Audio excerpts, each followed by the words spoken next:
Gelo li Rojava xıyanet li Kurda hatiye kirin, êrişeke mezin li dijî destkeftî maf û artnîgarî û heta hebûna fizîkiya Kurdan li Rojava heye.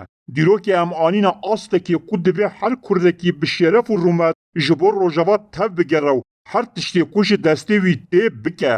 Kurdan li her derê cîhanê Kurdistanê ji Hewlêrê heta Boxumê, ji Duhokê heta Nusêbînê, ji Akrê heta Stokholmê nîşandane ku ew milletekî serbilind in û bi dirûjmeya Rojava ne bi tenê ye derketine kolanan. Kurd xemgîn û hêrsin û Kurd bawer dikin ku dîrok xwe dubare diket û dîsa xıyanet li wan hatiye kirin.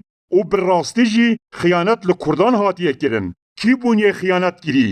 Xıyanetkarên yekem hêzên Rojavayî bûn ku bi salan îddia dikirin ku li cem Rojavan e.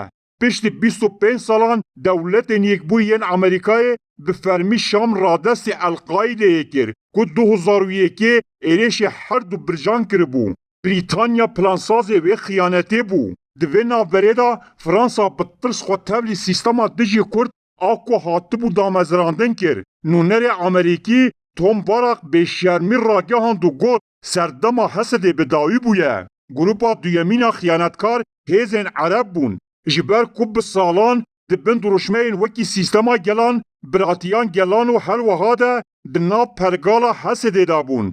Ereban ne tenê di rojekê de Hesedê terikand. Di heman demê de hevsengerên xwe ank û şervanên Kurd ji pişt ve xencer kirin. Kurd vê xıyanetê dibînin û bihêrsin. Lê mixabin, ji aliyê Kurdan bi xwe ve jî xıyanetek li Rojava hat kirin. Ev xayînên navxweyî Ocalan û partiya wî ya Hilweşayî PKK bûn ku gelê Rojava ew serê 45 sala bû PKK li ser pişta xwe digêrand. PKK ji sala 2008 û vir ve ji gelê Rojava sûd wergirt. Zarokên wekirin şervan, pere wergirtin û kampên perwerdeyê di nava wan de ava kirin. Di sala 2012 de bi rêkeftinek bi Îranê re Rojava dewr wergirtin û ji bo xwe kirin rûbarê jiyanê. Wan bi her kesekê re bazarî bo Rojava kirin. Hem ji Îran û hem jî ji dewletên Rojava piştgirî wergirt. Bi ton çek, perwerdehiya leşkerî, têkiliyên dîplomatîk, pasaport, nûnertî û qaçaxçetiya çekan û pereyên ji petrolê û her wiha bi rêya Rojava wergirtin. Gotin Rojava ya me yew ji bo Kurdan û tekoşîna netewî ya Kurd qepat kirin.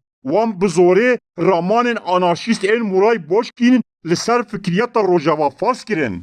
û piştî ku PKK her tiştê ku bi navê Rojava dikarîbû girt, tam di vê demê de ku destkeftiyên Rojava hewceyî desthilatbûnê bû, pêvajoya bi navê Entegrasyona Demokratîk ji hêla Baxşelî kesayetiya faşîsta herî razgira dewleta Tirkiye, Erdoganê xwediyê nihayê dewleta Tirkiye Ocalan ve hate destpêkirin. Di rastiyê de ev pêvajoya xeneqandina Rojava bû. Ocalan pişta Rojava şikand. Ocalan ji hêza Rojava re digot Heşdî Şebiya İsraîlê. Wê rê li ber Rojava bo pêşxistina têkiliyên derve girt, bi daxuyaniyên wekî daxwaza federasyonê nekin, daxwaza otonomiyê nekin. Rojava di derbarê daxwazên siyasî îdarî de di rewşek bi armanc de heşt. Wan baskên Rojava şikandin. Niha rêberên PKK bêdengin. Ne diyare kadê partiya demê çî bibêje. Niha her kes li benda Serok Mesûd Barzanî ku tiştek bike. Di 14 salan wan hemû pêşniyarên Serok Barzanî red kirin. Li ser navê Rojava êrişî tevgera Barzanî kirin. Wan Rojava ziha û wêran kir. Wan niha hemî bar li ser kadroyên Rojava, xelkê Rojava û Barzaniyan hişt. Niha Kurd ne bi hemasata îdeolojî û peyvan, bi rihekê netewî û Kurdewarî mil bi mil ji bo Rojava şer dikin û hemû cîhanê tê dikoşin. Kurdan derveyî Kurdan dost nînin. Derveyî mil bi milê hevdû tekoşînkirinê çi şansê me nîne.